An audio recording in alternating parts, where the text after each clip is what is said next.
जैसा कि हम जानते हैं कि जब किसी भी परिवार किसी भी व्यक्ति के साथ कोई ऐसी मुसीबत आ जाए, कोई ऐसी परेशानी आ जाए, कोई ऐसा हादसा हो जाए या कोई ऐसा समय आ जाए जब उसके साथ में अपना परिवार, अपना भाई, अपना दोस्त, अपना मोहल्ला, अपना रिश्तेदार साथ नहीं देता, उस टाइम में अगर कोई साथ देता है वो देता है वकील। वकील ही एक ऐसा शख्स होता है जब आप मरते हुए को भी जिंदे रखने की वो उम्मीद जगा देता है, उसको कहते हैं वकील। हमारे बीच में आज चेतन जी बेरवा है जो सुप्रीम कोर्ट ऑफ इंडिया यानी भारत के उच्चतम न्यायालय के अधिवक्ता है और ये सरकार के 2 से 3 बार काउंसलर भी रह चुके हैं। आज ये हमारे कोटा में पधारे, इनका सबसे पहले तो स्वागत है सर, नमस्कार। और हम ये चाहेंगे कि ये जो PIL सरकार के हित में या फिर जनता के हित में जो लगाते हैं उसमें क्या प्रावधान है और क्या क्या अभी तक इन्होंने जनता को राह दी, सर बताइए सर। PIL लगाने का प्रावधान ये है कि भारतीय संविधान के आर्टिकल 226 के तहत कोई भी व्यक्ति पब्लिक के इश्यू को सीधा हाईकोर्ट में चुनौती दे सकता है, सीधा हाईकोर्ट में PIL फाइल करके पब्लिक के लिए रिलीफ मांग सकता है और आर्टिकल 32 के तहत सीधा सुप्रीम कोर्ट में भी वो जा सकता है। और इस मामले में हम गए भी हैं, हमने मनु की मूर्ति हटाने के लिए सीधा आर्टिकल 32 के तहत सुप्रीम कोर्ट में पिटीशन दायर की और हाईकोर्ट जयपुर के अंदर भी हमने आर्टिकल 226 के तहत कई बार PIL लागू करी। उनमें एक बार हमने डकैत को पकड़वाया है PIL लागू कर।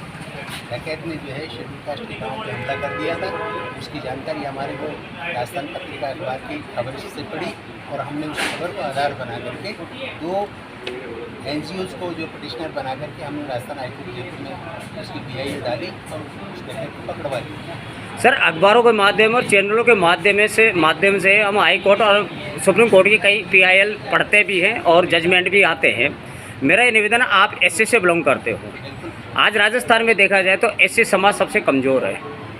अब देखा जाए तो 498 में भी ज़्यादातर SC के लोग फंसे हुए हैं, 420 में SC का लोग फंसा हुआ है।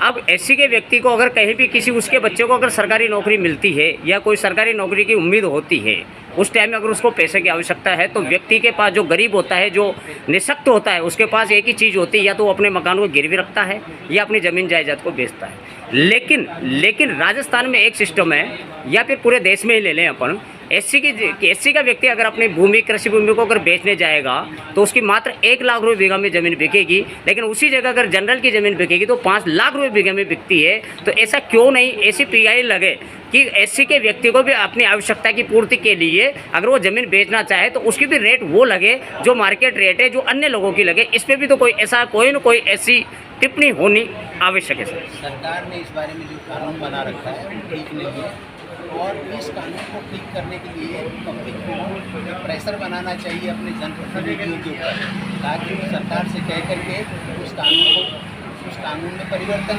करवा सके।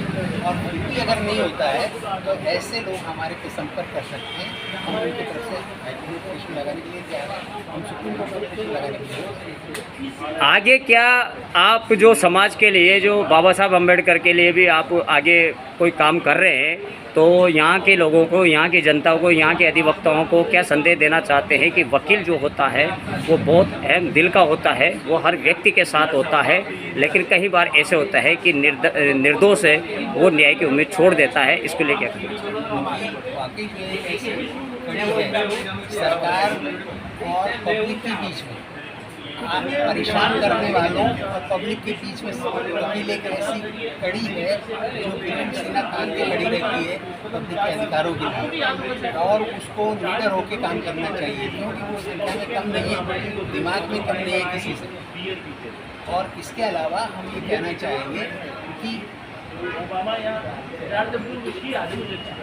कोई भी समस्या कोई होती है तो उसके लिए हमारे से संपर्क कर सकते हैं। हमारे जो यंग लायर्स हैं उनसे संपर्क कर सकते हैं, हम उनको बताएंगे रास्ते किस तरीके से उनको आगे बढ़ना है समस्या।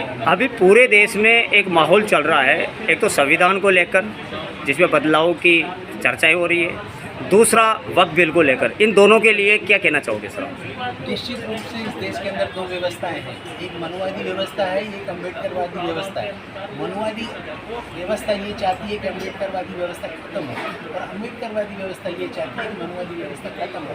इसलिए ये टकराव बहुत पहले से चल रहा है और ये लंबे समय तक चलेगा और इसके अंदर जो है विजय अम्बेडकरवादियों की ही होगी। लेकिन प्रॉब्लम ये है कि अम्बेडकरवादी यूनाइटेड नहीं है।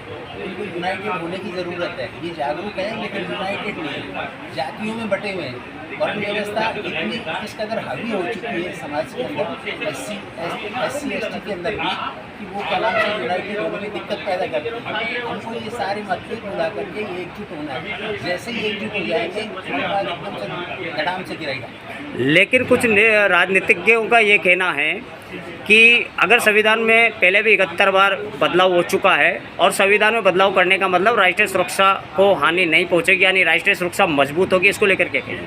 संविधान में परिवर्तन होने से कोई ये नहीं है कि संविधान अप्रासंगिक हो गया है। संविधान पूरी तरह प्रासंगिक है। ये देश संविधान से ही चलेगा, ये देश संविधान से ही चलेगा। अगर संविधान को इन्होंने खत्म किया तो मैं गारंटी के साथ कह सकता हूँ कि इस देश के टुकड़े होंगे, एक नहीं कई टुकड़े होंगे। लोग तैयार बैठे हैं। अगर ये लोग हिंदू मानसिकता के आदमी ये कहते हैं कि ये देश हिंदू राष्ट्र बनाना चाहिए या बनेगा, तो ये सरासर गलत है। जिस दिन ये हिंदू राष्ट्र की घोषणा कर देंगे उस दिन सबसे पहले तो खालिस्तान अलग कंट्री बन जाएगा। सिख इस बात के लिए तैयार बैठे हैं। और जो मुसलमान हैं वो इस देश में हिंदू राष्ट्र की राजधानी में क्यों रहेंगे? 1947 के जो यहाँ मुसलमान रहेंगे वो ये सोच करके रहे थे कि ये ये सोच कर नहीं रहे थे कि क्या नाम से हिंदू राष्ट्र बनेगा। आज ये हिंदू राष्ट्र की बात करके उनको दबाना चाहते हैं। वो दबने वाले हैं नहीं। इस देश में कोई मामूली मुसलमान नहीं है। 17 से 20 करोड़ के आसपास मुसलमान हैं। ये पाकिस्तान के बराबर मुसलमान हैं। जैसे ही वो हिंदू राष्ट्र की बात करेंगे कि हिंदू राष्ट्र की घोषणा करेंगे, भारतीय संविधान को खत्म करने की घोषणा करेंगे, मनुस्मृति लागू करने की घोषणा करेंगे, इस देश के मुसलमान अलग देश मांग कर लेंगे। और मुसलमान इस देश में अकेले नहीं है। इस देश के चारों तरफ मुस्लिम कंट्रीज फैले हुए हैं। ये बात वहाँ तक भी जाएगी और वो लोग भी उनके समर्थन में कूद पड़ेंगे। इस तरीके से इस देश के कई टुकड़े हो जाएंगे। कोटा के लिए क्या संदेश देना? कोटा के लिए यही संदेश है, कोटा के लोग खुशहाल रहें, मस्त रहें और अपने अधिकारों के लिए सजग रहें। कोटा में एक कमी है कि पहले कोटा को उद्योग नगरी के नाम से जाना जाता था। उद्योग नगरी खत्म हुई भी बाद में ये शिक्षा नगरी के नाम से जाना जा रहा है और अब शिक्षा नगरी भी खत्म होती जा रही है। इससे साफ जाहिर हो रहा है कि कोटा में बेरोजगारी बढ़ने की संभावना है। इसको लेकर क्या कहेंगे? शिक्षा नगरी है, पूरे देश में इस बात का नाम है, ये गर्व की बात है। रही बात उद्योग नगरी की, यहाँ ऐसे जनप्रतिनिधियों को चुन करके लाओ जो इस देश को वापस से कोटा नगरी बनाए ताकि बेरोजगारी की समस्या खत्म हो जाए। उद्योग लाने के लिए क्या रास्ते अपनाने चाहिए? अगर कोई जनप्रतिनिधि इस पर पहल नहीं करता है तो क्या आम जनता, आम नागरिक, कोई समिति ऐसी कोई पहल कर सकती है जिससे कोटा को आम नागरिकों के सोचने का विषय, ये उनके लिए चिंता का विषय है। उनको चाहिए कि अपने जनप्रतिनिधियों पे दबाव लगाएं और वो यहाँ पे उद्योग धंधों को स्थापित करवाने की कार्रवाई करें। उनको चाहिए कि वो क्या नाम से ऐसे प्रतिनिधियों को लाएं जो यहाँ पे उद्योगों की बात करें। और अगर मान लो कोई हमको जनप्रतिनिधि बनाता है कोटा से, तो हम जो उनकी उद्योगों को वापस लाने के लिए बात करेंगे और एक माहौल पैदा करेंगे।